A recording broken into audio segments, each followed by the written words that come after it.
Very good morning, ladies and gentlemen. As we are about to commence the proceedings, I would like our distinguished guests and invitees to take the head table. From the rightmost corner, we will have Dr. Sena Chalum Gamage, Director of PIM. Next, we have the Chief Guest, Vice Chancellor of the University of Sri Jayawardenepura, Senior Professor Sudanta Dinage. We have the Guest of Honor, the Dean of the Faculty of Graduate Studies from the University of Sri Jayawardenepura, Senior Professor M. Padmalal, and then we have the conference co-chair, Professor Ajanta Dharmasiri. A day, 24 hours. A lot can happen in a day. Just to give you a brief, by the time that today is over, there would be 152,000 new cars produced in the world, 23 billion text messages, 600 million plus Netflix views, and most importantly, 385,000 new lives would have seen the dawn of the world. We are also going to celebrate the end of a year just in a few weeks' time. To give you a brief on that, by the time the clock hits December 31st, 14.2 billion food tons would have been wasted. The sea levels would have risen by 3.6 millimeters. 300 plus million new business startups would have been created around the world. 800,000 people would have got hacked, and Australian tectonic plates would have shifted towards Asia by 7 centimeters. Such is the dynamic nature of the business world. And when change is the only constant, the only way to make sure that business decision makers are ready to take their businesses in the right direction is by making sure we reflect on the reality through nothing else but the lens of well-cleansed research. It's with this intention in mind that PIM organized the PIM Annual Research Conference 2022, a festival of insights, a kaleidoscope of knowledge, and most importantly, a day where we hope you will go back to your workplaces, to your universities, ready to shape the future direction of Sri Lankan enterprises, global enterprises, as well as the Sri Lankan and global economy. I'm Tarandu Amarasekara, Senior Lecturer of PIM and your host for this morning. As customary, we would like to commence the proceedings with the PIM anthem. Please rise.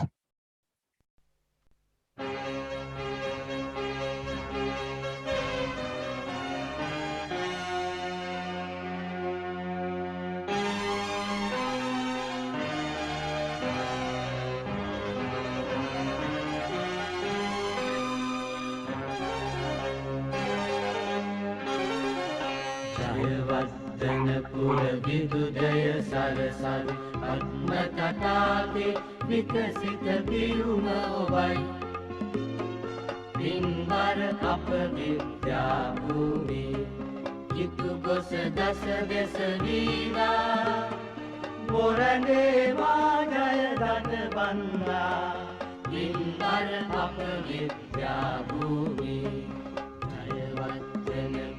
vidudaya sarasar padma tatake vikasita piyuma obai pinbar apa vidya bhumi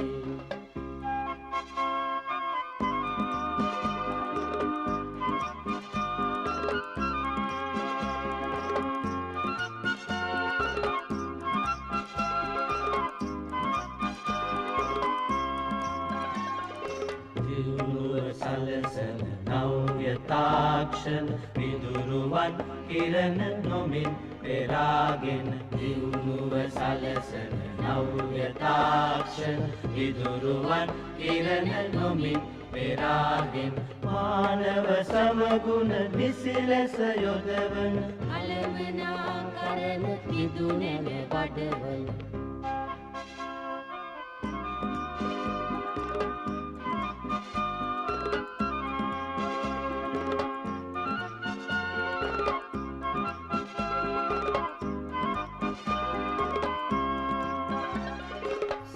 Savivaramin nanaguna randan jayamaga padana niyamudiketan Savivaramin ගුණරන්දන් ජය මඟ පාදන නියමුනිකේතන් සිරිලක සිරිසර මල් පල ගන්වන විදුබිම නන්දන කරනෙමු වන්දන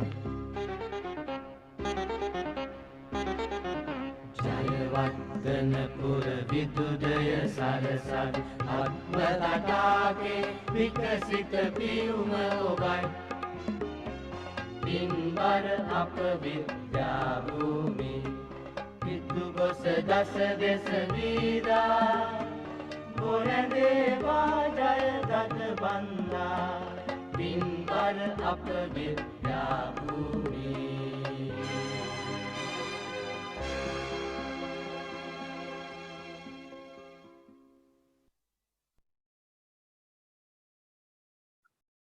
It's now time for the welcome address to welcome everyone who is gathered here today, as well as those who are joining us through our virtual streaming channels. The welcome address will be delivered by a dynamic personality who has been a driving force of success behind the PIM Annual Research Conference over many years. The welcome speech will be delivered by conference co-chair, Professor Ajanta Dharmasiri. Professor Ajanta Dharmasiri has a rare combination of being a chartered manager, chartered HR professional, and a chartered electrical engineer.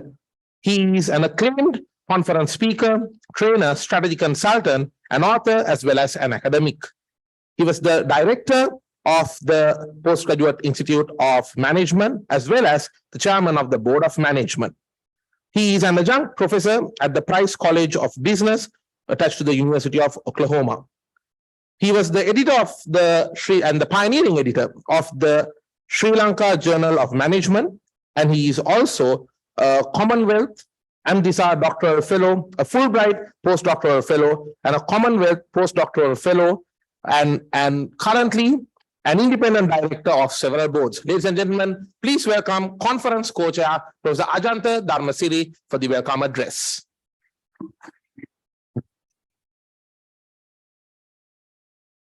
Thank you, Tarandu. Ayubowan, Wanakkam, Assalamu alaikum. A good day to all of you.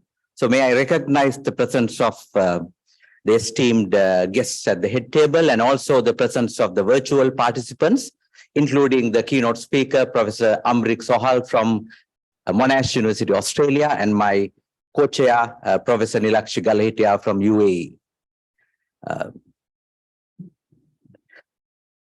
At the outset, let me welcome all of you for a wonderful day of exciting research. So I'm very happy as a co-chair to invite you for that excellent, exciting, exploring day full of research endeavors. First of all, let me recognize the presence of Senior Professor Sudhanta Lienage, the Vice Chancellor of University of Jawadhanapura, our parent university.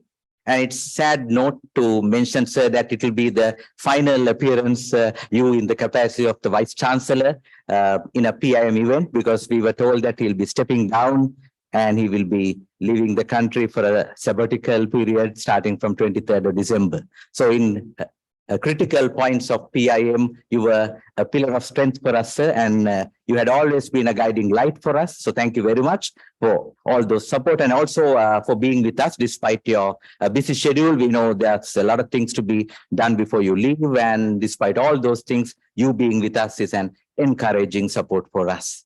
And also let me recognize the presence of Senior Professor Padmalal Manage, the Dean of the Faculty of Graduate Studies, who is also a member of the Board of Management of PIM and who has also been a pillar of strength to PIM. So I'm very happy that I earnestly hope this will be the last appearance for him as a Dean of the Faculty of Management Studies.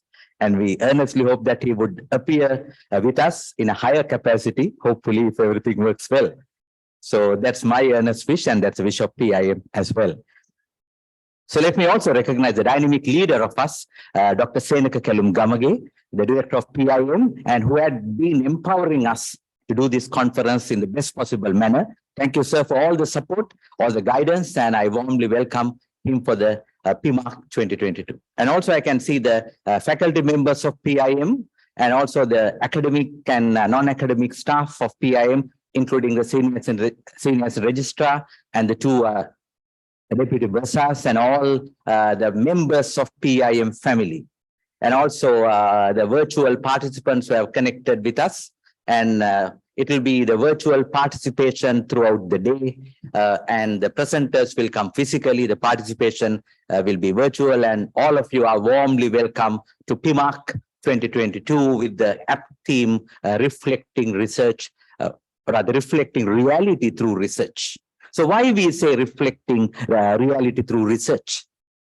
So if I am to simplify the word research, I would call it research. It's again going back to the roots, identifying the root causes. For me, it's a case of dazzling with the puzzle. It's all about puzzle solving, problem solving, issue identification, and issue related recommendations. So it's all about digging deeper with a broader mindset. So we badly need such depth and breadth in a society where things are ad hocly done. Decisions are made in a rash manner, in a harsh manner. So we need to have that research insights in order to have data-driven decisions. We need to have the right informative approach in addition to being intuitive in order to ensure that we take the right decision at the right time, in the right manner, in producing the right results. So in a current economic crisis that we are going through, we all face the VUCA reality. It's all about the volatility, uncertainty, complexity, and ambiguity. In fact, we were talking about it in the classrooms on change management, and I didn't realize that it will come to our doorstep so fast, VUCA world. So we need to have the response as well. We need to have the VUCA 2.0. It's having the clear vision, clear understanding, confidence, and agility. So we need to be a visionary in thinking about the future, having the long-term plan in mind, and working towards that with confidence and competence. For that, the research plays a key role. Particularly as researchers, we need to be knowledge capturing, knowledge communicating, and knowledge creating. That's the level of research that we need to embark on. And again, it's research, I would say, not for the sake of doing research. Research is for the betterment of humanity and for the society and for the socio-economic upliftment of the world. And we have hit the rock bottom as a nation. Technically, we are a bankrupt nation. But the positive side is that when we hit the rock bottom, the only possibility is to move up and up and up, no further going down. So in such a mammoth endeavor, research can play a key role. Research should play a critical role in identifying where we need to prioritize, clarifying the bottlenecks, and ensure that we have solutions which are sustainable in order to ensure that we can move beyond this current crisis with reviving resilience. With the reviving resilience, we can have that resurrection or the revival that the country badly needs. And I have no doubt that we have plenty of brains to do that. And we need to have the right focused approach with the right strategies in mind. And we need to collectively collaborate in order to ensure that we all contribute to the betterment of Sri Lanka. So in such a context, may I warmly welcome all of you once again for a day of exploration, day of expansion of our knowledge, and a day of excellence. In line with PIM vision to be a center of excellence in management education in South Asia. So we need to endeavor research excellence. So today is going to be a day of showcasing the research endeavors with research excellence in mind. So enjoy the day. Let me warmly welcome all of you once again in order to ensure that we have a day full of thoughts, insights, and actions. And we would look forward to listen to Professor Amrik Soil, and I'm sure he would give us lots of insightful, inspirational message as a keynote speaker. So thank you, sir, for joining us far away from down under. And we would look forward to have your presence. And also Professor Edward Sweeney from Harriet White University from UK also would be joining us for the doctoral colloquium. So may I warmly welcome the session chairs of the doctoral colloquium and the parallel tracks we are having in the afternoon, and also a unique industry dialogue we are going to have at the last item of the agenda. And so we are doing something very important this time, where we are having parallel tracks where we showcase application of research. For example, entrepreneurship projects, skill projects, case studies, in addition to pure research. So it's a combination of different types of research we are showcasing, particularly in the afternoon. So it's a day full of excitement, and enjoy the day. Thank you very much.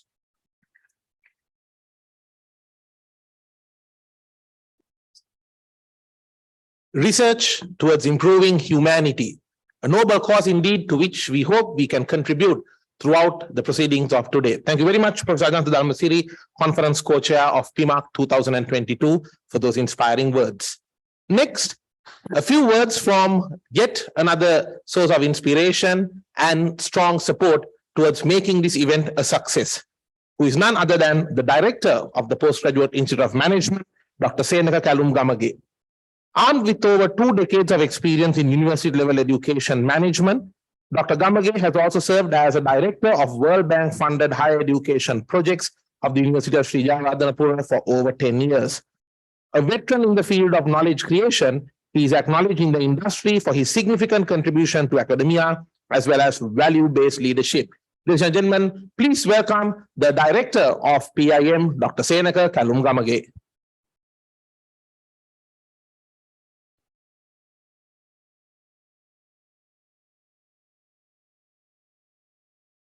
Very good morning to all of you, my colleague, dear friends, ladies and gentlemen. Our chief guest, Senior Professor Sudanta Liyanage, Vice Chancellor of the University of Sri Jayawardenepura. Your presence physically here and your support given to our institute throughout the years are greatly encouragement to our faculty as well. Thank you for accepting our invitation, sir, being here today morning, physically present in this inaugural session. Guest of honor, Senior Professor M. Padmalal, Dean of the Faculty of Graduate Studies, University of Sri Jayawardenepura, and also the member of the Board of Management of PIM, and also he is serving as the member of the Research Council of the Postgraduate Institute of Management. Your presence and the valuable contributions to the development of the Postgraduate Institute of Management are greatly appreciated, sir. Thank you for being with us today. Our keynote speaker, Professor Amrik Sohail, Professor of Management, Monash University, Australia, joining today through the virtual environment. Thank you, Professor Amir, for accepting our invitation to be the keynote speaker for this inaugural session of the PIMARC 2022. Professor Edward Swami, Head of Operational Management and Logistics, Hedrick Watt University, Edinburgh, United Kingdom, is also joining as a virtual participant for the doctoral keynote speaker today. Thank you, Professor, being with us in a very early morning in UK. Our 2 chairpersons, Professor Ajanta Dharmasiri, who is present here physically, and also Professor Nilakshi Galahitiava, all the way joining through the virtual environment from UAE.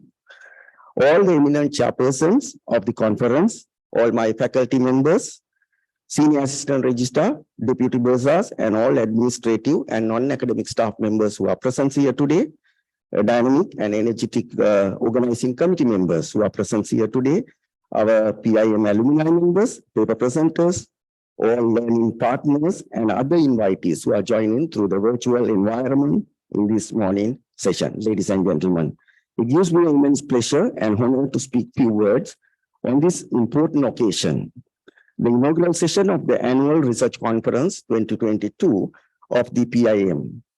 Considering the current economic and financial crisis faced by the country, the conference is designed under the theme of reflecting reality through research. This year's conference attempts to provide the researchers with a forum to discuss their research ideas and articles and showcase how their work could be applied to the industry. The PIMARC 2022 will embark on a journey of contributing the existing knowledge and transforming it into the practice in a way that is beneficial to the industry. Through this conference, PIM has initiated a fresh approach to research conferences by initiating a new view of knowledge dissemination that transfers the knowledge gained from the research to relevant stakeholders under the appropriate theme, reflecting reality through research. The PIMARC 2022 acknowledged that the exchange of knowledge is one of the key elements towards the sustainable growth of the businesses, which is being neglected by many of these traditional research conferences. Furthermore, It is an open platform for our postgraduate learning partners, especially the masters as well as the PhD students, to present their ongoing research work to the eminent panel members and mass audience to get their views on the further development of their ongoing research works. As we know, management research provides a wonderful avenue that encourages the growth of the critical and analytical skills, helping the academia and the learning community to reach out the society and the world of businesses.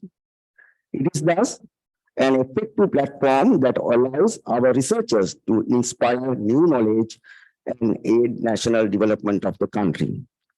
Being the country's pioneering postgraduate management education institute, affiliated with the largest Sri Lankan university, the University of Sri Jayawardenepura, who has endured outstanding corporate leaders, business persons, as well as scholars to the broad society for the last 36 years. The PIM has shaped our postgraduates to face the immense challenges in the contemporary dynamic environment while being ethical and socially sensible to uplift the society to sustainable successes. From the inception, the PIM has been very active in creating the research-inspiring culture that enables the learning partners and the staff to engage in outstanding research work in the discipline of management. To further enrich this research culture at the PIM, we have now taken steps to award the research grants for the academics, staff members by establishing the grants team. I am sure this Research Day 2022, which provide the scholarly platform for the researchers to demonstrate excellent research work and share their expertise as they prepare for the leadership role in the businesses. This year conference consists of doctoral colloquium, research paper presentation done by the master's program learning partners, and also at the end, industrial forum. The doctoral colloquium provide an excellent platform for the doctoral students to share their current research ideas and obtain the in-depth feedback from the internationally renowned researchers and local scholars joining as a chairpersons and panelists physically and virtually to this important research session. Afternoon, in the day, research sessions provide the master's researchers with a forum, discuss their research ideas and articles, and showcase how their work could be applied in the industry. They will be able to get the feedback from our senior members, faculty members from the PIM, as well as the other academics from the other local state universities who are joining for that sessions as a chairperson of the sessions. It also consists of the industrial dialogue at the end, targeting for the knowledge translation, which provide the platform for the business-related debates. Our paper presenters will be able to get the opportunity to discuss the applicability of their findings to the actual practice with the business leaders who will be joining those sessions in the evening. It is my humble wish that the PIMARC 2022 offer a powerful learning opportunity that goes beyond the traditional classroom experiences and provide the platform for the personal learning through the collaboration with the academia, learning partners, and the research scholars. I am confident that this year's annual conference will contribute to the cultivating research culture among the Sri Lankan academics and practitioners and initiate interaction among the researchers to exchange ideas about recent advances in the management field.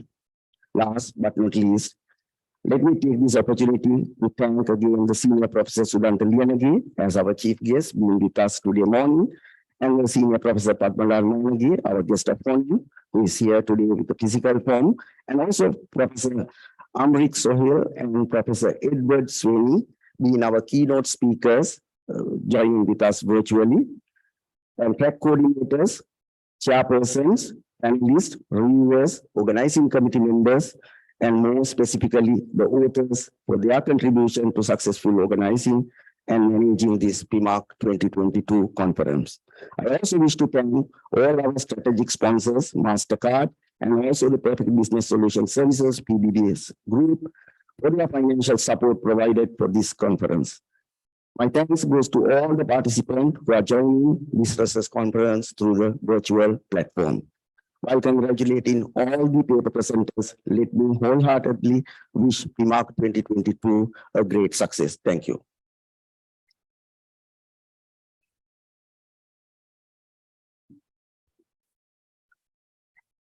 Thank you very much, Dr. Sena Kalumgamage, Director of PIM, for setting the outline and the agenda for today and making clear our intentions of creating more knowledge into the current economic context, as well as enabling the participants to reflect on reality through research. Thank you very much, sir.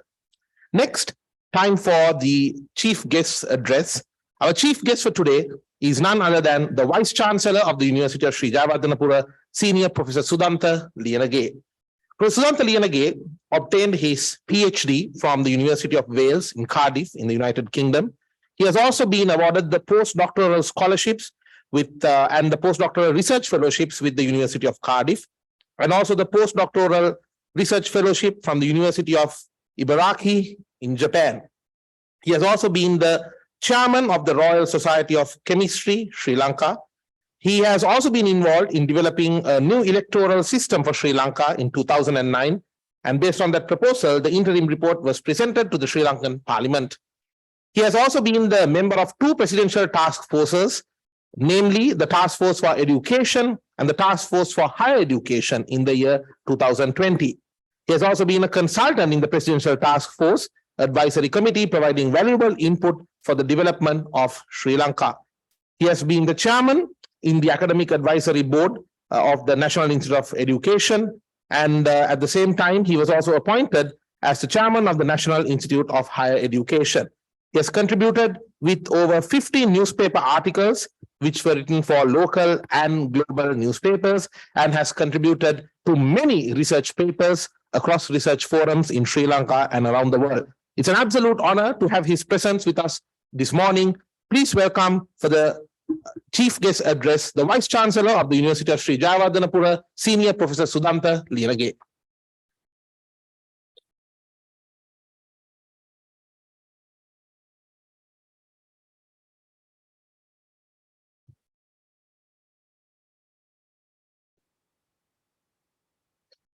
Ayubowan, very good morning, all of you. Members of the head table, Dr. Kalum, Professor Padmalal, and Professor Ajanta, other distinguished guests, physically and virtually connecting with us, and especially the keynote speaker today, Professor Amrik Sahil and Professor Nilakshi Galahitiawa. So I think I'm very much happy to be here with you, especially your research day. As a scientist, so I really value the component what we call as the research. When the UGC basically asked us to formulate the Sri Lanka qualification framework, so we have put a small, or I can say the big thing saying that all the honors graduate should complete 6, it is must rule, 6 credit research component. So that is only for the honors. So if you go beyond the qualification framework level, whether it's a level 7, 8, 9, 10, 11, 12, so we are expecting a higher credit number research component from those postgraduate students or the people. When Tarindu is explaining and he has given some statistics, fantastic, very good. I think he has missed one of the most important thing. Very recently, I think that is November 18th, if I am correct, the world achieved the highest population number that hit the 7 billion. So now the world population is 7 billion. So if you think about the population growth in certain countries, so it seems that India is doing better than China. It's 1.47 and now it's almost 1.37, something like that. So that means now when you compare the population growth of those two countries, China versus India, India has a higher population growth than the China. So within another 30 years time, definitely in this world, so more Indians are than the Chinese.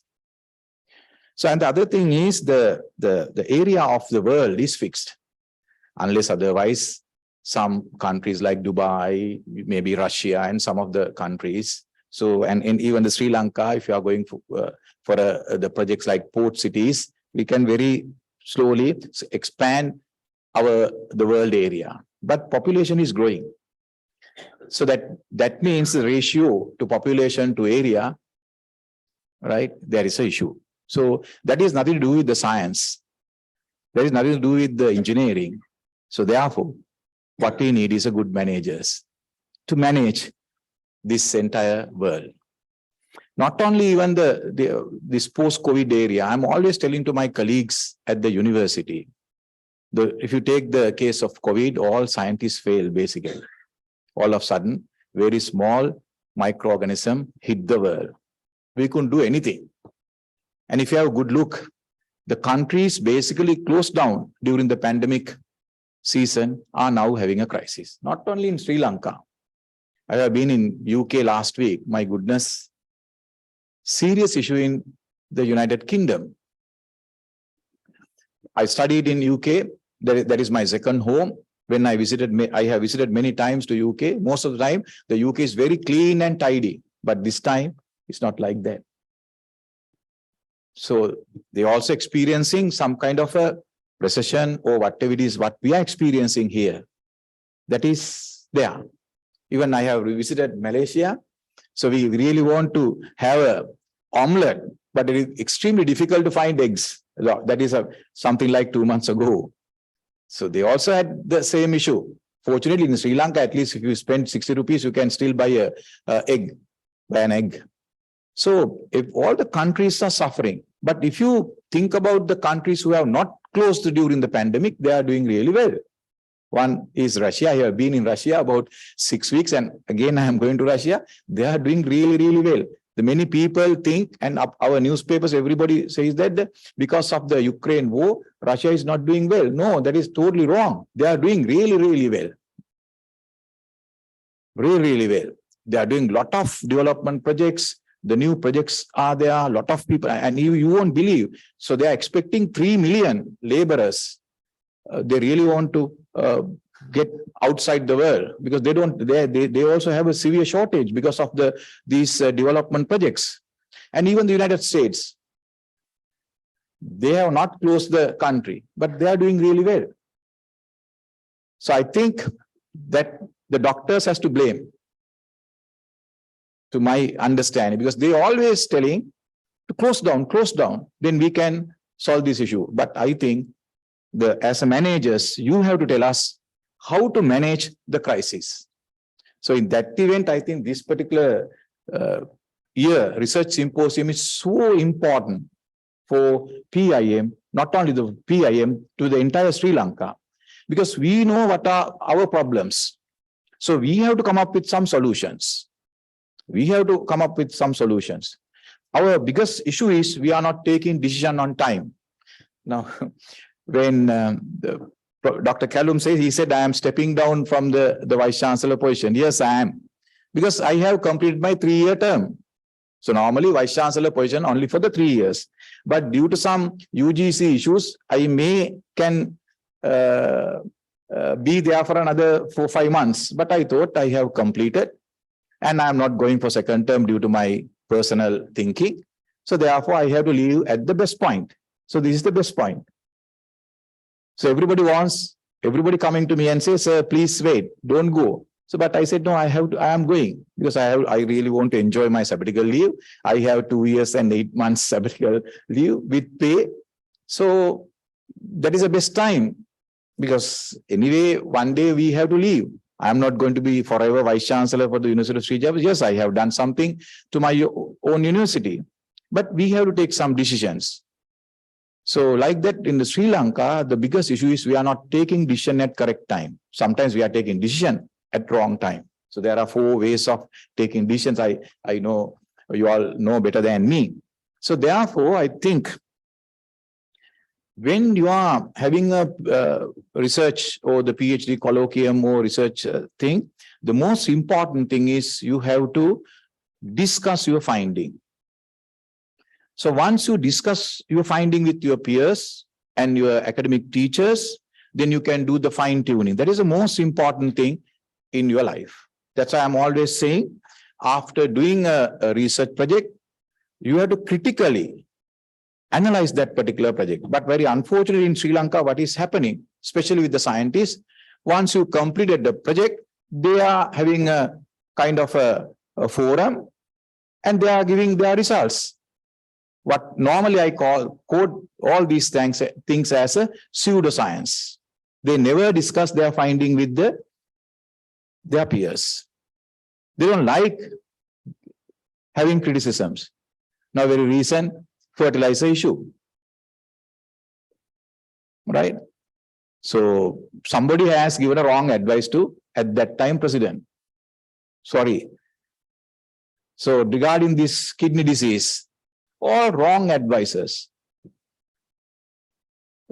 If you think about the proper science, they are not taking those decisions based on the science. So therefore, all these things, what we call as a pseudoscience. So ultimately, the entire nation is suffering because of that. So therefore, the most important thing is to critically analyze your results and do the fine tuning. Then ultimately you end up with your something good for this country. And especially during your time at PIM, I think you may have learned a lot of theories. And even Ajanta mentioned many theories. But today, during the pandemic, post-pandemic era, most of the known theories are not working. In chemistry, I'm a chemist. We say we have a real world, right? So most of the time, what we know or the known theories are not working as it is in the real world. So you have to adjust some of your formulas. So most of the time, what our mistake is doing, we think that even the real world, same thing can be applied. So that is wrong. So therefore, dear students, or maybe now you all are, maybe most of you all are the mature students. First, I wish all you the very best in completing your postgraduate studies at PIM. And I believe this is the best postgraduate faculty or the institute in Sri Lanka. So, but the most important thing is to analyze your postgraduate findings. That is extremely important. So you have to reshape some of these findings. So that is the most important thing in your life. And also why you are doing the research to improve your analytical thinking. That is very, very important. Analytical thinking. Most of the people fail in the real society because they don't have a fantastic analytical thinking ability. That is also so important. So anyway, I wish all the very best for the future endeavors of the PIM. And I would like to thank all my academic colleagues and the administrative colleagues at the PIM. So you all have given me a great support during last 3 years. To perform myself as the Vice Chancellor. I am the 26th Vice Chancellor and the first Science Vice Chancellor from the University of Sri Jaya, Alumni Vice Chancellor from the University of Sri Jayawardhanapura. I hope I have done my job in a better manner, but I have practiced something during the entire, not only the 3 years, during last 14 years. I'm the first person to continue as 11 years as the Dean in any of the Sri Lankan university system or the universities. I was 3 times the Dean of the Faculty of Applied Sciences and the second Dean of the Faculty of Technology continuously. So this is my 14th year serving in my own council at the University of Sri Jayawardhanapura. The problem with the scientists is they don't have a heart. So we are very rude. Even at the schools, when we are doing science, we think definitely we are going to be the doctors or maybe the engineers, maybe the scientists. So therefore, we are much prouder than the commerce stream students and the art stream students. All schools, that is happening, I know that. So then we normally working with the formulas, that is science and the statistics. The problem is with the formulas and statistics, they don't have a heart. What I have done was I mix the formulas plus some factor coming from my heart to run the university. So that's why people are really enjoy their life during last 3 years at the University of Sri Jayawardhanapura as well as at the PIM. If you have any issue, always the Vice Chancellor is with you.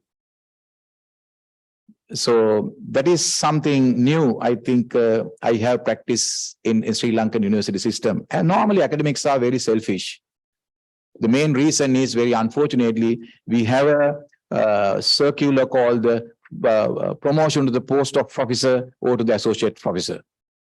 That's a marking scheme. The young people are now collecting marks rather than doing work to the universities. I'm always telling to UGC, please do certain necessary changes to this promotion scheme to get the correct people as professors. Sri Lanka is the only country having a senior professors. Sometimes most of the time I say, don't call me as a senior professor. I'm not very happy about that particular term. Normally, other countries, they have only the professors. That is also a management issue. We really want to increase our salaries. We look for a opportunity, how we can do these things, because there is a formula again, that is 1 to 6. If the lowest grade person is getting a 1 time salary, the highest person has to get the 6 times salary, that is a 1 to 6 or 1 to 6.2. Something like a formula is there, that again, there is no heart. So then the opportunity was to professor, we kept the professor as the highest grade, and we have formulated another position called the senior professor.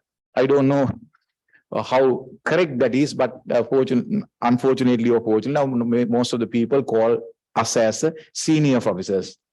So those are the management way outs of Sri Lankan style. Not the other countries are, fortunately, none of the other countries are basically not having senior professors. So anyway, so we have enjoyed, and I think that is, if you take my life, these are most memorable years in my life at the Faculty of Applied Sciences and at the University of Sri Jayawardhanapura and also the Faculty of Technology. We have done lot of changes. Another one key factor I have added to the university is I never recruited lecturer probationers. I never recruited lecturer probationers. I recruited 156 people to University of Sri Jayawardhanapura during last 14 years. Most of, I think, except 2 or maybe 3 persons, I have recruited only the people with PhDs. What is the outcome? During last 4-5 years, now we have ranked number 2 university in Sri Lanka, according to the Webometric rankings. Earlier, we were at the place of 6 or 7.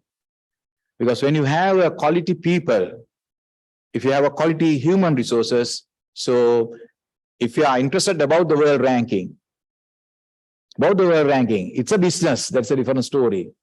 I'm not very much favored about this world ranking business, because I believe as a developing country, our main thing has to be a quality teaching universities to teach our children.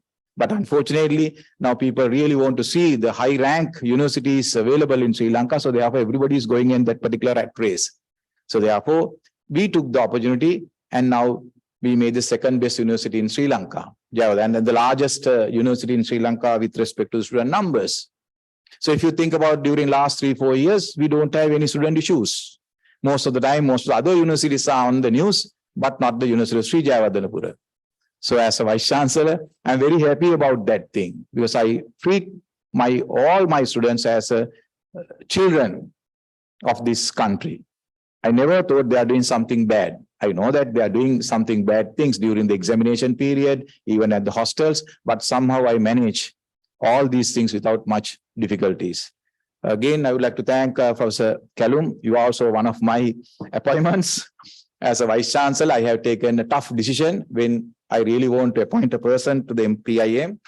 So final say with the Vice Chancellor, I have strongly recommend your name to the UGC to appoint you as a Director PIM. I know your capacity. You and me worked during last 20 years together in many projects, World Bank projects and ADB projects and all these things. And I hope that my choice is very correct. And you have done a lot of changes to PIM. Thank you very much, Professor Ajanta. You also helped me a lot. The relationship in between the University of Sri Jayawardhanapura and the PIM, though it's really little weak, I really want to see a much more cooperation in between those two institutions. And I hope whoever the Vice Chancellor, the 27th Vice Chancellor from the University of Sri Jayawardenepura, the relationship in between the PIM and the university going to be very strong than now. Thank you very much.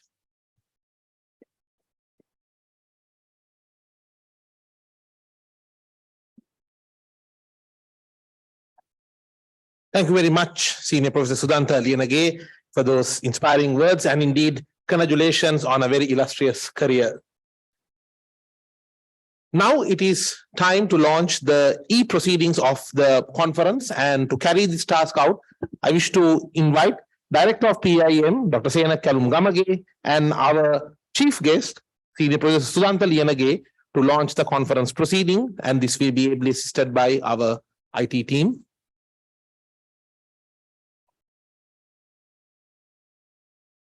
We will now display it on the main screen as well.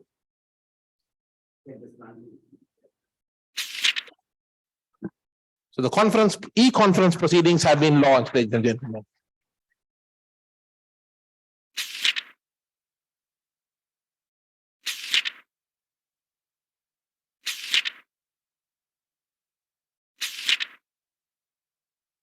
Thank you very much. Next, the speech by the guest of honor, the Dean of the Faculty of Graduate Studies from the University of Sri Jayawardenepura, Senior Professor M.M. Padmalal. Senior Professor M.M. Padmalal has obtained his PhD specializing in microbial ecology and ecotoxicology from the Integrated and on Integrated College of Agriculture, Department of Life, Environmental Conservation Science at the AIM University of Japan. He has also been awarded multiple fellowships and scholarships, to mention a few. The Global Center for Environmental Studies of the AIM University of Japan, the Commonwealth Fellowship from the Robert Gordon University of the UK. He has also been awarded the award for the Green Jobs World Environmental Day by the Ministry of Environmental and Natural Resources, the Presidential Award for the 2007 International Publications in Science Index Journals, also the Research Excellence Gold Medal by the Integrated College of Agriculture from the AIM University of Japan, as well as the postdoctoral fellowship by the Commonwealth. And his research interests include microbial ecology, remediation, and ecotoxicology, biomonitoring, xenobiotics, and natural toxins. Ladies and gentlemen, please welcome the guest of honor for his address, Senior Professor M.M. Padmalal.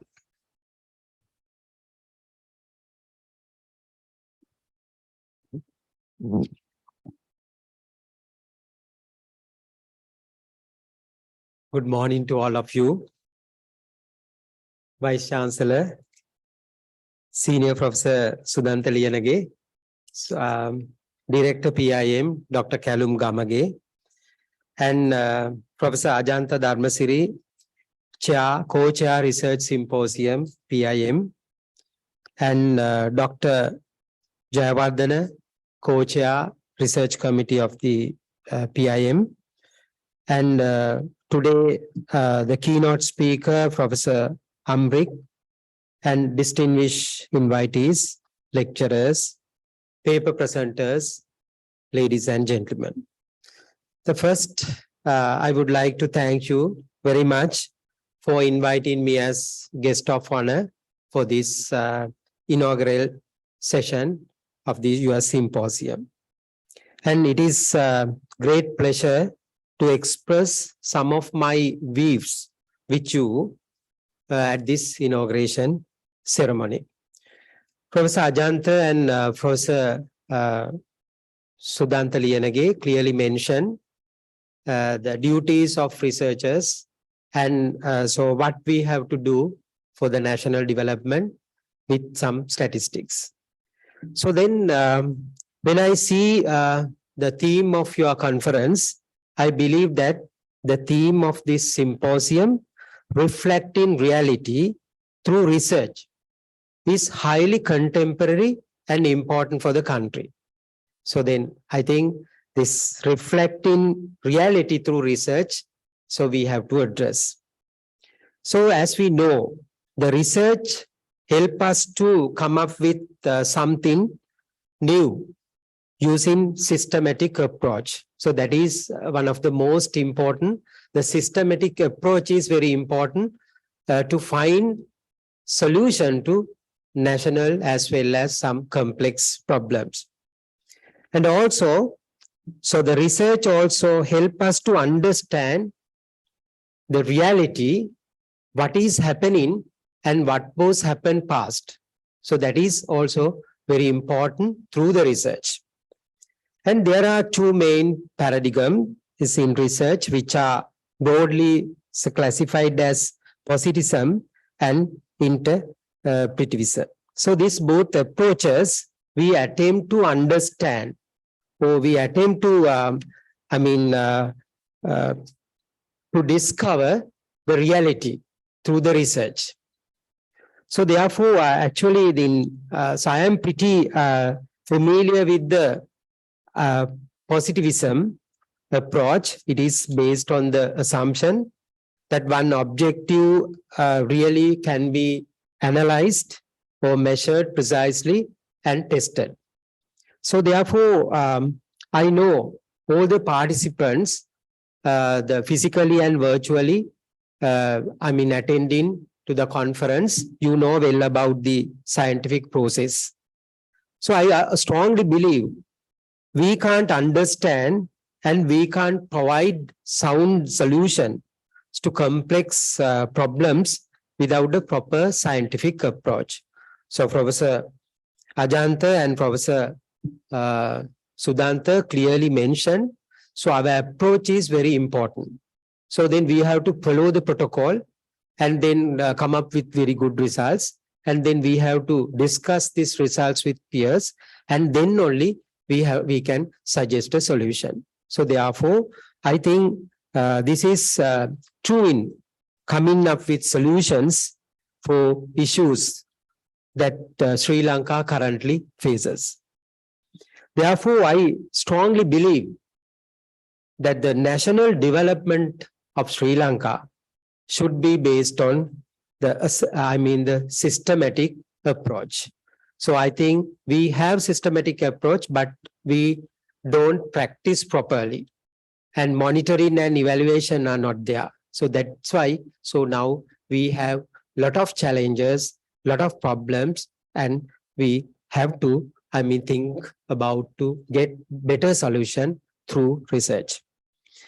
I could see in this August forum, there are policymakers. So then virtually and physically, then you join with us, and some are regulators and the decision makers. And I proposed that you follow the systematic approach and contribute to the maximum to find better solution to burning issues that are currently facing. So that is what we have to do through the research. I am happy to observe that the PIM has recently taken several initiatives, progressive initiatives to strengthen the research capacity within the PIM. So thank you very much, Professor Dharmasiri and Dr. Kalum. Thank you very much for these initiatives. As the parent university, the University of Sri Jayawardhanapura, always happy to help the PIM. Professor Sudhanta clearly mentioned. So then his vision is to develop and to collaborate with our institutes to betterment of the university as well as the country. And the research finding. So then today, I think this is a very, important symposium. So because, so this symposium the policymakers, regulators, and decision makers, so they present their finding. And therefore, I believe all these findings should be communicated to the regulators, policymakers, as well as entrepreneurs, economists, and also the businesses nationally and internationally, so we can find viable solutions to the burning problem and research research to reach national development. So that is we should have a target. So we do research and sometimes we produce postgraduate PhDs and MPhils, and then we keep the thesis in the library. But the implementation of this research through the research finding is very scarce. So therefore, this is the time to disruptive innovation to the development of the country. So therefore, I believe this research symposium will help to policymakers and regulators and the decision makers to streamline the finding for the betterment of the country. And as a scientist and co-chair of the Research Council of the university, I proposed to invest and implement the applied research project in the Sri Lankan context using a proper methodology. So that is what we need right now. So then we have to address and we have to, propose we have to identify the problem, what we are facing right now, and then we have to propose all these, the proposals using the proper methodology. That is very important. As you know, Professor Sudanta clearly mentioned the many national projects have failed. So due to the lack of such proper methodological, approach, evaluation and monitoring. So therefore now we have right time to, sit together and, discuss our results and find a very viable solution to the problem what we are facing. With this suggestion, so I would like to conclude my speech, and let me wish you all the very best and very happy and very productive dissemination of research knowledge that will have a significant impact, positive impact to the country. So thank you very much.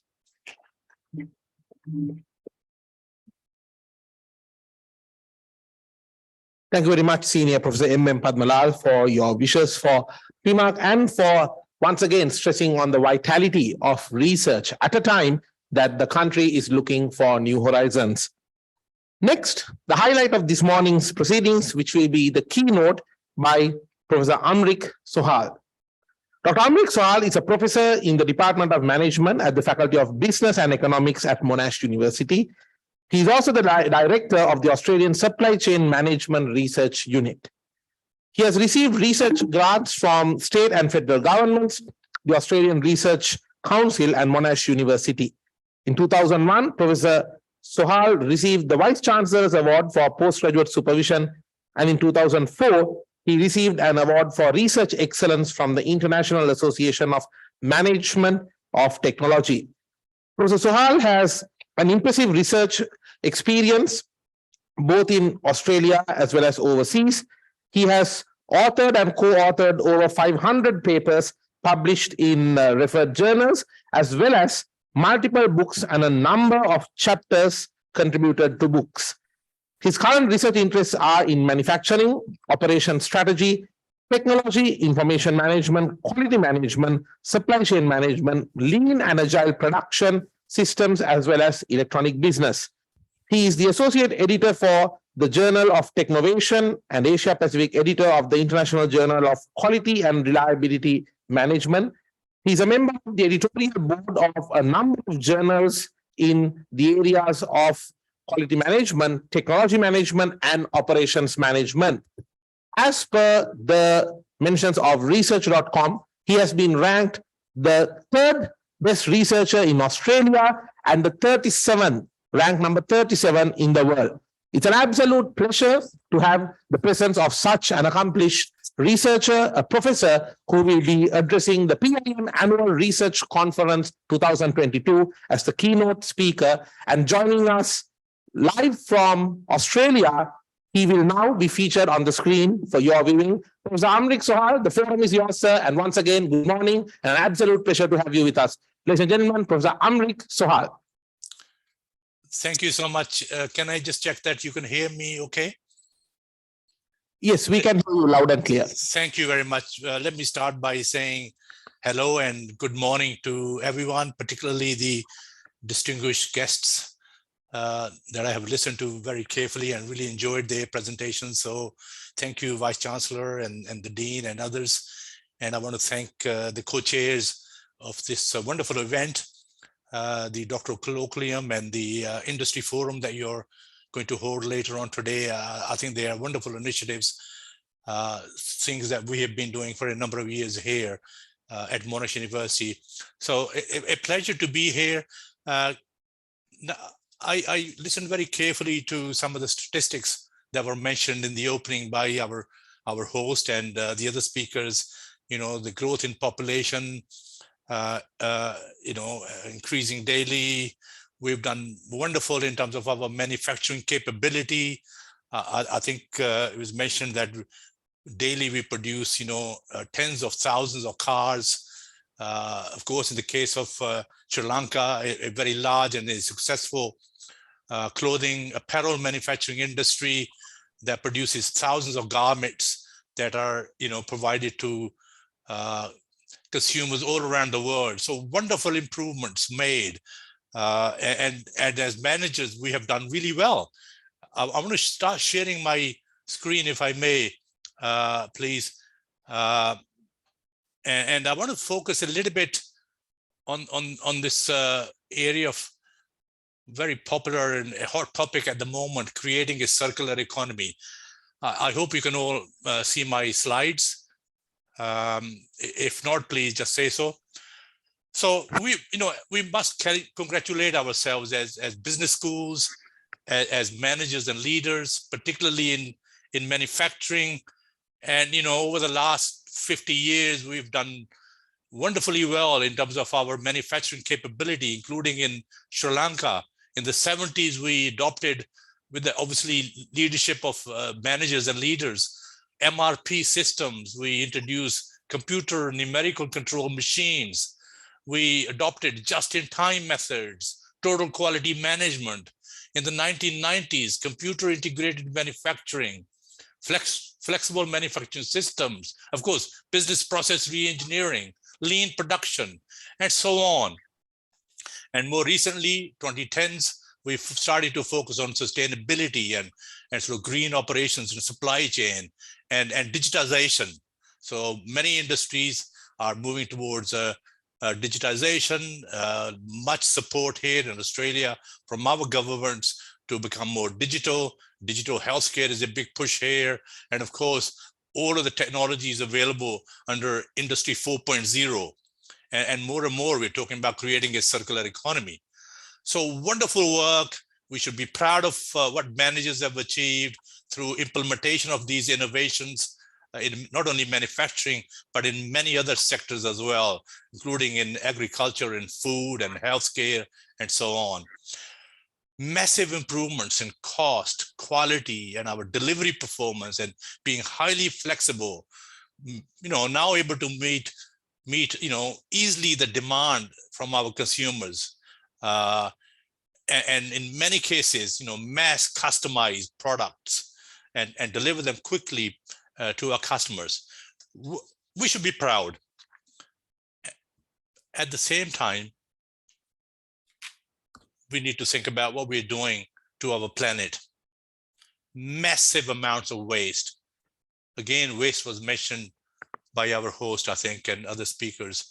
Waste of products.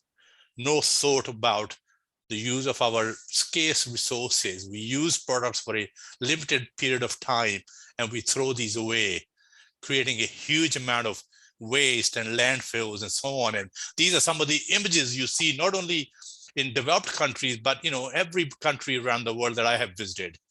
Recently, only last week, I was in Brazil, a big problem in wastage there as well. So we are creating an environment that is becoming more and more difficult to live in.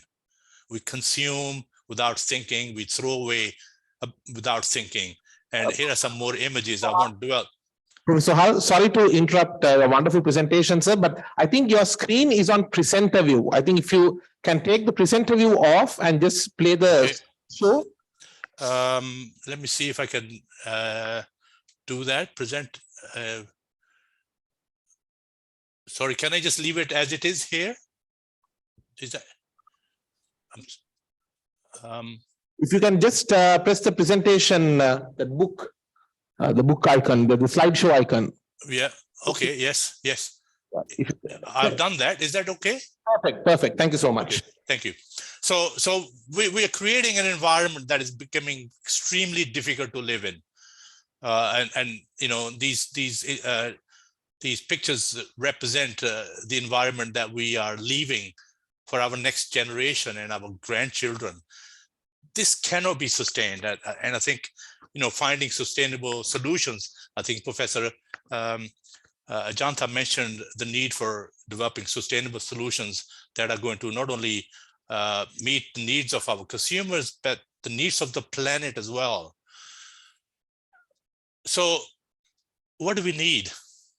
Well, the way we are proceeding in terms of our consumption patterns and our production patterns, we are leaving a world that is only at this point in time 8.6% circular.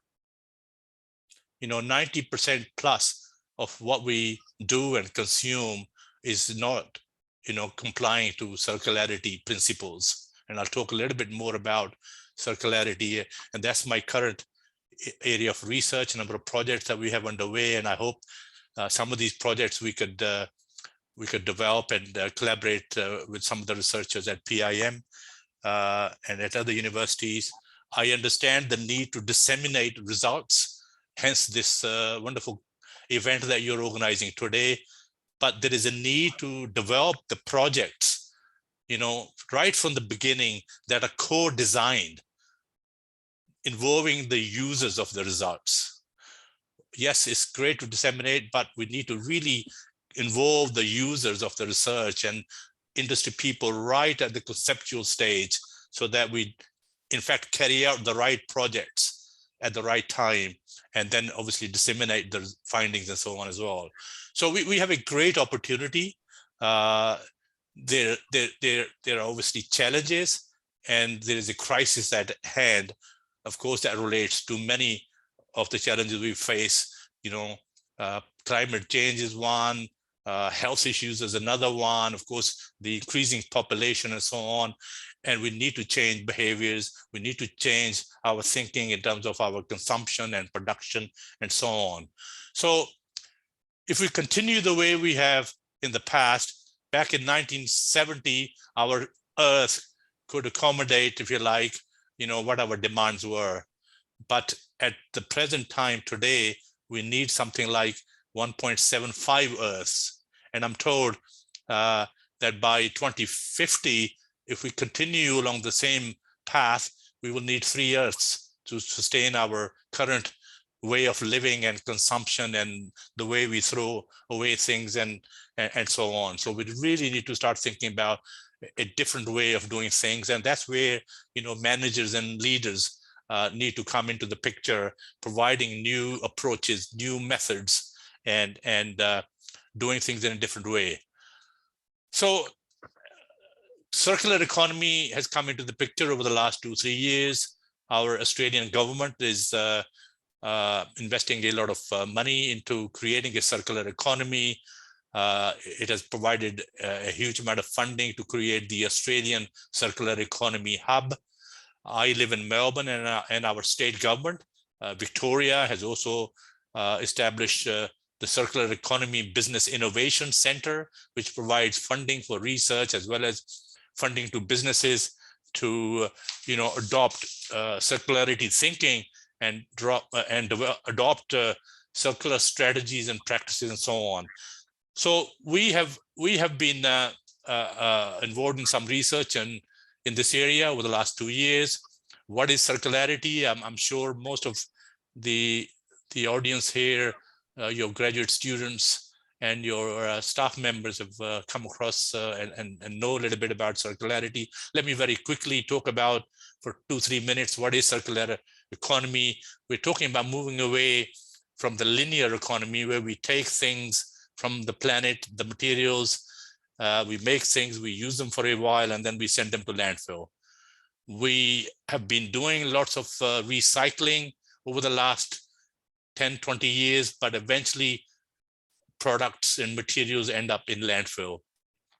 The circular economy thinking is that nothing goes to landfill. Okay, we capture the materials and all the byproducts and so on, and we create an economy that is a closed loop economy with zero waste, and we have an economy that restores itself, particularly our natural systems and so on. So moving away, as I said before, from a linear economy, take, make, dispose to landfill, to now capturing our technical and biological materials and reusing those materials again and again without a very, very small amount going to landfill. So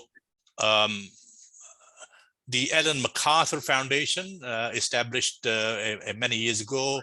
Some of you may have seen this diagram before, which talks about moving away from a linear economy to a circular economy that includes reuse, redistribute, refurbish, remanufacture, and so on.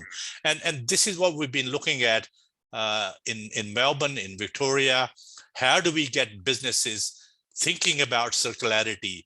How do we get them develop the right strategy and adopt the right practices? Because for many businesses, particularly the small and medium-sized businesses who struggle day after day, many have closed down because of many challenges, particularly last 3 years of the pandemic. How do we get these businesses to start thinking about circularity and do what is necessary? Just to summarize, circular economy requires a change in mindset and behaviors. One of the companies and senior executives that we have been talking to as part of our research, Mr. Andrew Egan, he says we don't think of products anymore. We just think of materials, how materials are used for a particular product, and at the end of useful life, how those materials can be used for something else.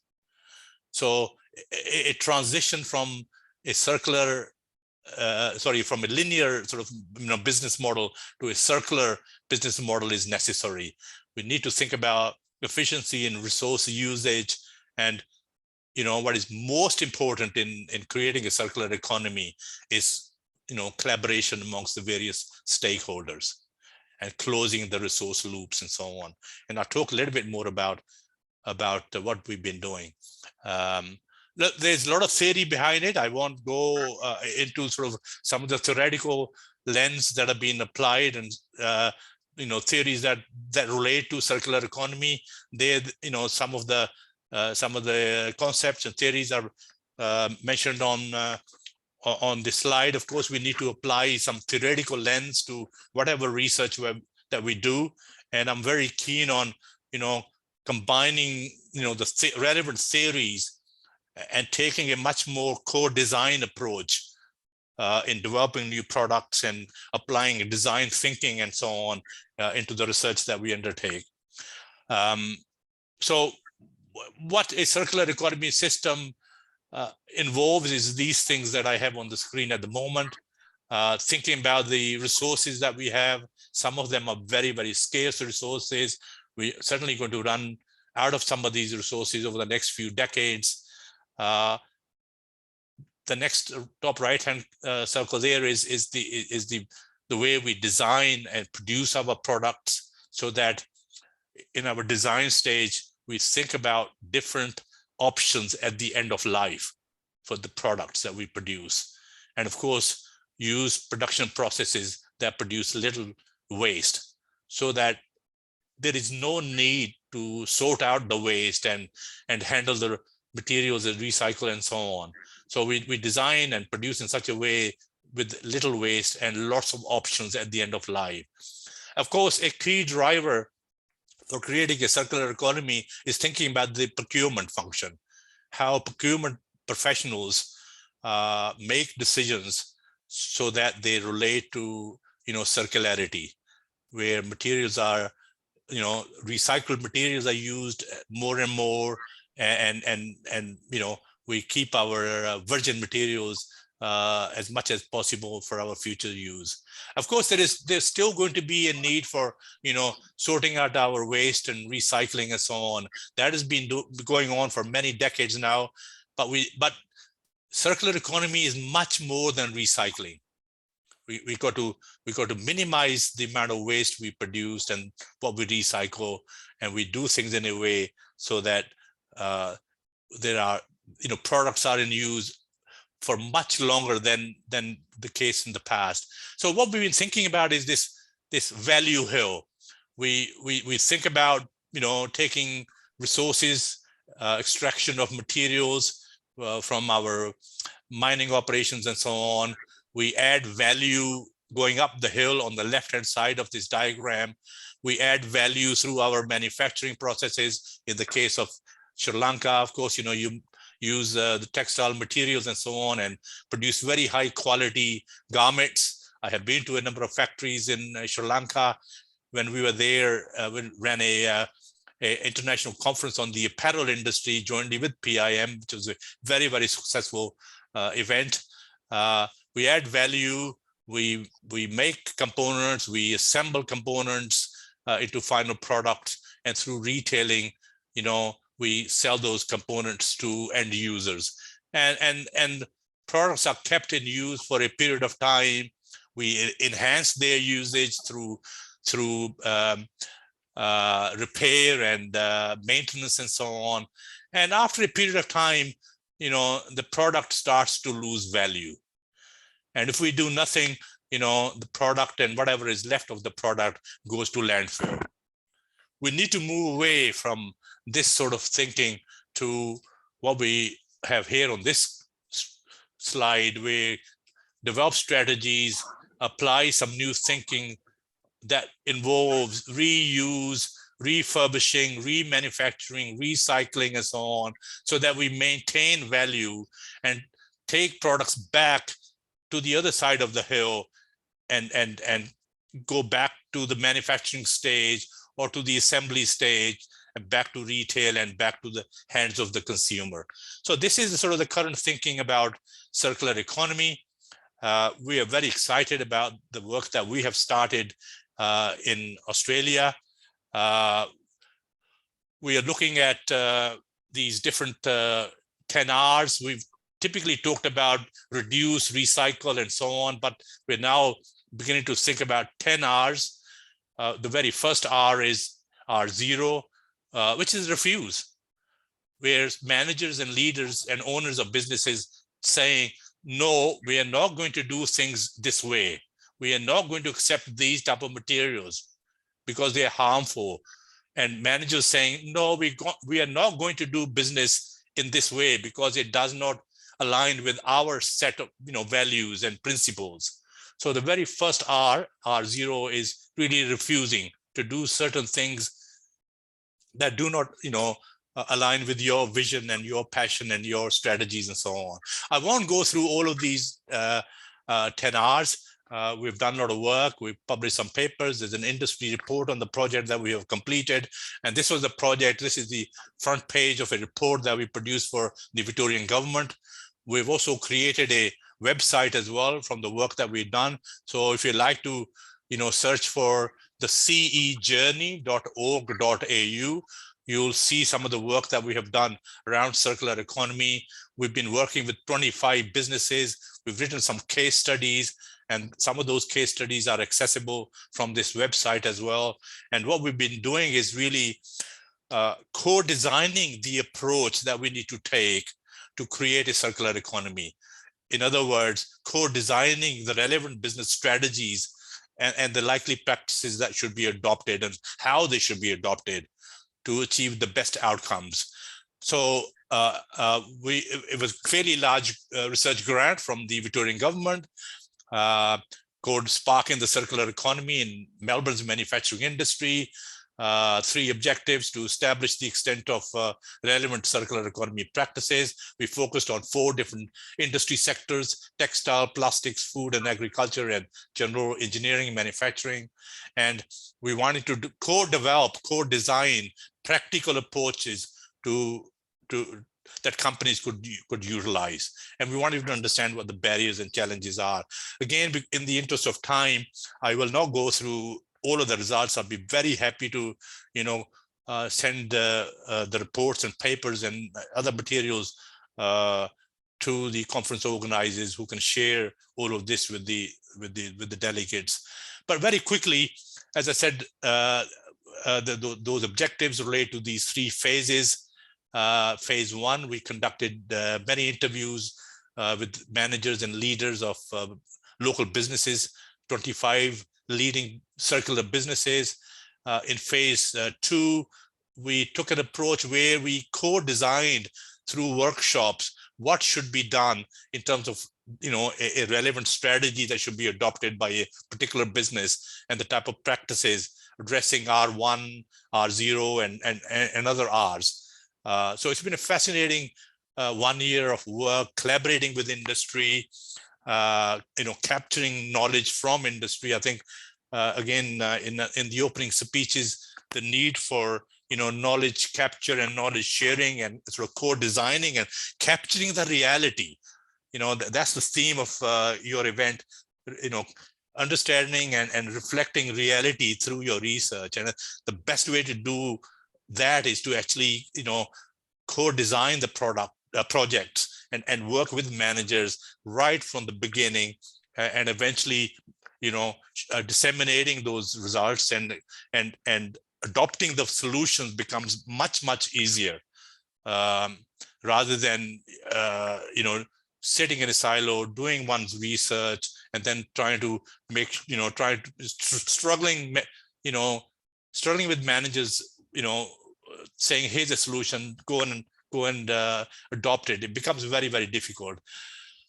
So we've, as I said, through our interviews and discussions with the managers, through our workshops and so on, we understand what the barriers are. We understand what the critical success factors are, and so on. And there's a lot of learning that we can share with other businesses and managers who need to start their journey. So our website that you have the website address there, the cejourney.org.au. We're sharing our case study findings. We're sharing our learning. Here are some of the key learnings from our research. Obviously, having a vision, the vision of the senior leaders, the senior managers, having a vision, developing a passion to create a circular economy. In other words, no waste, designing products, designing processes that are going to produce products that are long lasting, and thinking about the scarce materials that could be reused. So modular designs, end of life, different options for the products and materials, and really each business process need to be carefully, including repurposing, recycling of the product at the end of the life. Extending the circularity ideas to the whole supply chain. It's not a single organization as part of a supply chain that should do this. That will not help. We need to think about the whole supply chain and taking your suppliers and your customers on this circularity journey. That we feel is very important, and lots of businesses are starting to do that. That you think about circularity and the circular economy as a whole end-to-end supply chain, and create value and viability for all of the businesses involved in that supply chain, and creating lots of transparency so that others can see what you're doing, and they can benefit from your experience and your knowledge. So the idea of knowledge sharing, again mentioned by, I think, Professor Dharmasiri, knowledge sharing is absolutely important. And we have now created networks in the south part of Melbourne, where these networks are now beginning to meet and share knowledge and the experiences, and communicating what you've learned and how how to best make things work and make progress and so on. So it requires a network approach. It requires lots of, creating a future vision and sharing that vision. Of course, lots of communication. As I said, there's a lot more I can talk about based on the research that we have done. Lots of project outcomes have been identified in terms of, the organizational culture, how to collaborate with suppliers and so on, changing manufacturing practices and many other things. Local collaboration is absolutely important if we are to create this circular economy with no waste and so on. So the call for action really, I believe, for managers and for leaders, as well as for academics as well, teaching at business school, is to start these conversations. The conversations that relates to sustainability, finding sustainable solutions, creating a circular economy. So what your managers, your graduates need to do when they go and find a job in a company, or they may already be in a job with a local company, is to start having discussions with senior executives about what a circular economy is and how we create, the right solutions and strategies and so on. Identify supply chain partners who can take that journey with you. Start with the low-hanging fruit first. I haven't had time to talk much about the short loops and the medium loops and the long loops that cover all of the R0 to R9, the 10 Rs. But one can start very easily with R0, R1, R2, which is refuse, reduce, recycle, and so on. Pick the low-hanging fruit, because the long loops, the R7, 8, and 9, requires a lot of investment. Of course, buying new processes and so on. Absolutely important to take people on that journey with you. Think how potential change can be harmonized with existing processes, and how existing processes, existing values and experiences could be captured and benefited from. The circular economy is not a goal, it's a means to an end. It relates to many sustainable development goals that you see on the screen. Of course, we're talking about sustainable consumption and sustainable production, goal number 12. It relates to a number of other sustainable development goals. We can have a good discussion around all of this. And one of the things we are starting to do now, even at our university, including your university and PIM, there's a huge amount of purchasing that you do. You spend many hundreds of thousands of millions of rupees on buying things. So in fact, we've just started a project at Monash University where we are talking to the chief procurement officer at Monash University and his team, very large team, who does a lot of the buying of engineering equipment and materials, and even your pens and paper and so on. Each year thousands of dollars are spent on buying materials and products at university, and their thinking is not circularity thinking. So we're beginning to change thinking and behavior of procurement professionals at Monash University, and of course hundreds and thousands of procurement professionals employed in our manufacturing and other types of companies, including in hospitals. So circular procurement is a key lever for creating a circular economy. These are the people who make daily decisions about what materials to buy, what products to buy, and so on. And we need to change their thinking so that they make these decisions with circularity in mind and so on. Circular economy is the only option to change what we have currently. My first few photographs that I shared with you, lots of landfills busting at the seams, our living environment, our oceans are polluted with the plastics. We do not think twice about throwing away things, especially in many developing countries. I've just been around the world to the USA and a few other countries. we really need to change our behaviors and our thinking about circularity and our scarce resources and developing a more sustainable planet. So very quick run through what we have been doing. We'll be very happy to extend some of the research that we've been doing in Australia. We have created a research group that we are calling Circular Economy and Sustainability Research Group at Monash University. We have a number of projects that are underway. Monash University has a sort of a center in Italy, a place called Prato, which is about 15 minutes on the train from Florence, what we call the Monash Prato Center. On the 26th and 27th of June next year, we are holding a 2-day international workshop on circular economy and sustainability. I will send the invite to the organizers, and perhaps they can share that with everyone. If anybody's interested in, taking part in that international workshop in Prato in Italy, please let me know. The other thing I would like to announce to staff members and others and participants that in November, hopefully next year, we'll be coming to Colombo to hold either a conference or 2 smaller workshops, which might be around circular economy, the apparel industry, building on the very successful event that we had a few years ago.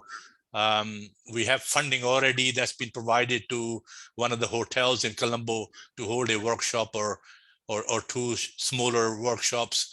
And we look forward to working with PIM and look forward to visiting next November.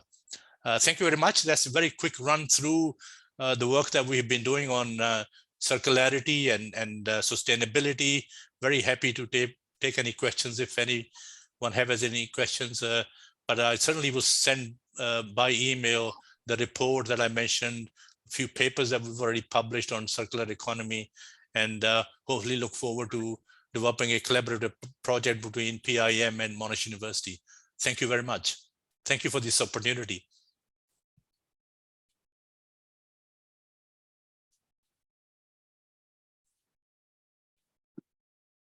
Thank you very much, Professor Amrik Sohal, for that very eye-opening keynote speech. Indeed, the thought that we will need 3 Earths by 2050 to manage the current landfill, that's definitely something of a shocker. Thank you so much for your very eye-opening keynote address. Next, prior to the vote of thanks, we would like to present a token of appreciation to a very few special individuals who have joined us today. And may I invite the director of PIM, Dr. Senaka Galungamage, to hand over these tokens. Firstly, to our chief guest, Vice Chancellor of the University of Sri Jayawardhanapura, Senior Professor Sudanta Liyanage. The plaque will now be handed over to the director.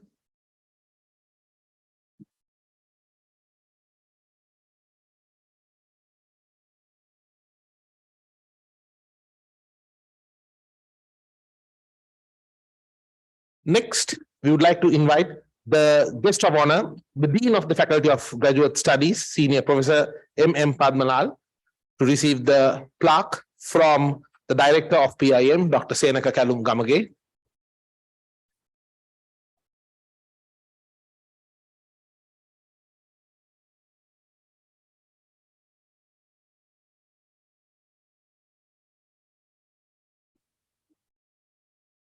Next, we have one more token of recognition, and that is to none other than our keynote speaker, Professor Amrik Sohal. Professor Sohal, I believe you are there with us online. Thank you very much. We do have a very special plaque, which is now in the hands of our director. You'd be happy to notice that it's small in size, so it's easy to make it circular and reduce the impact on landfill, but it comes together with a great heart and a lot of gratitude for the wonderful keynote address you have given us. And I'm quite sure that when you are here physically next year, we will be able to hand it over to you in person. And that's something which is we are definitely looking forward to for the year 2023. Thank you once again, Professor Amrik Sohal, and thank you, Dr. Kalum.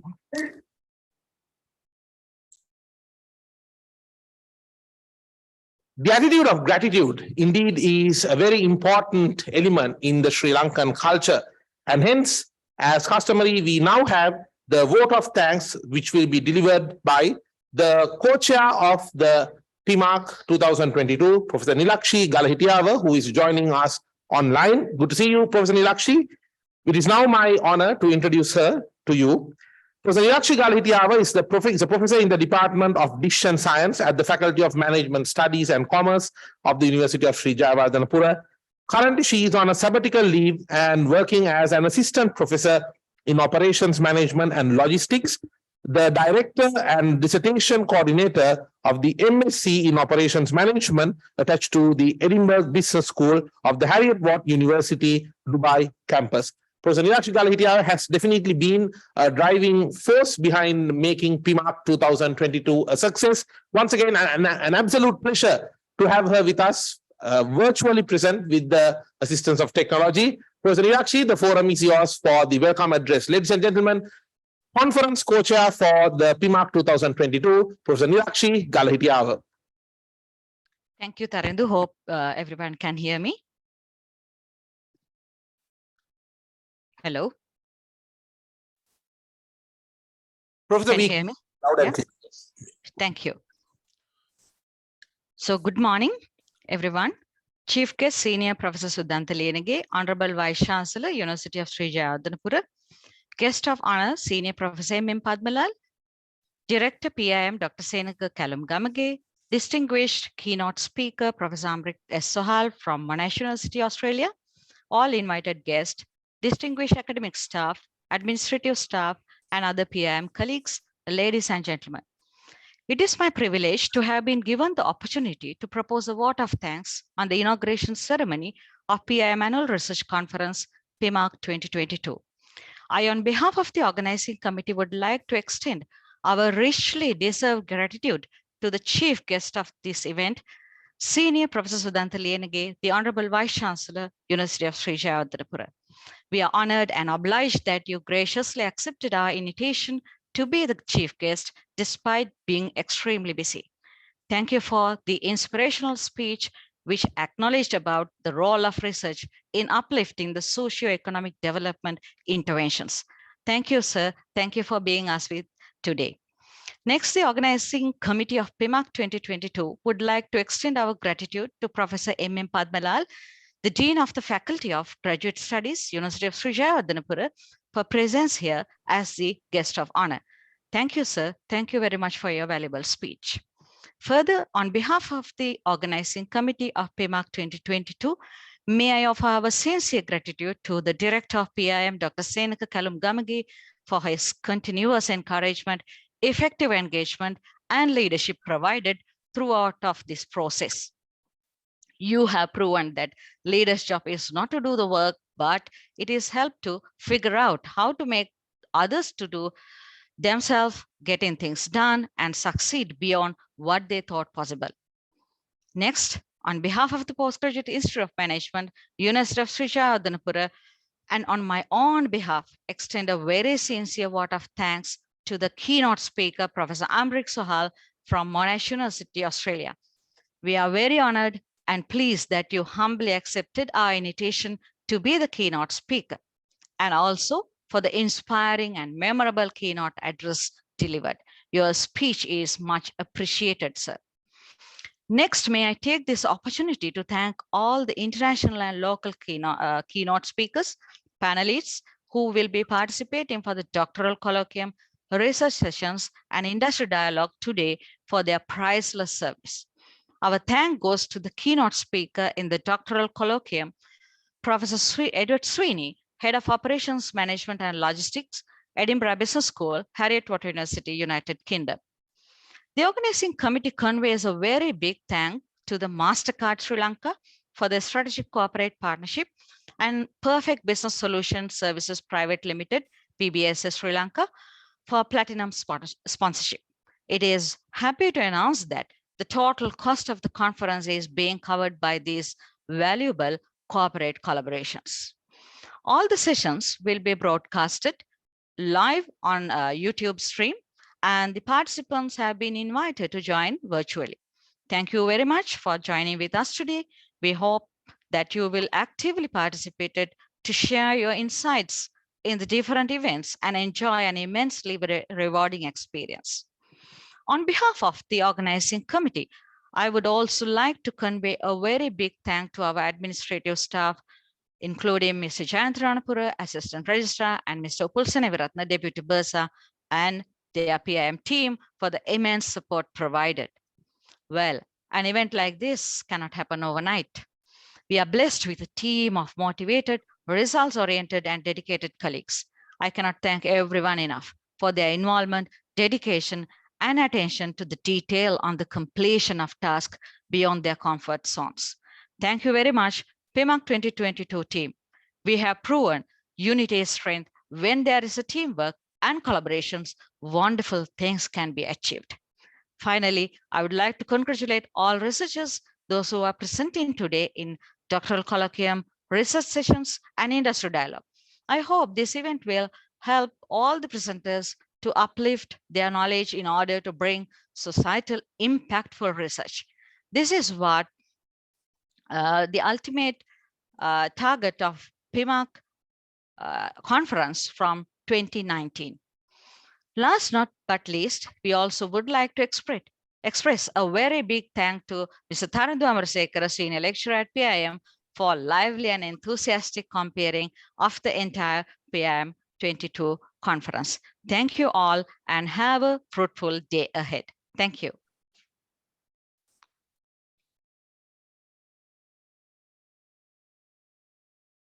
Thank you very much, Professor Nilakshi Galahitiava, for that wonderful vote of thanks. And indeed, it's an absolute honor and pleasure to be associated with PIM Annual Research Conference. And indeed, this is not an end, but rather a beginning of a day filled with insight sharing forums. As I mentioned earlier, a festival of insights and a kaleidoscope of knowledge.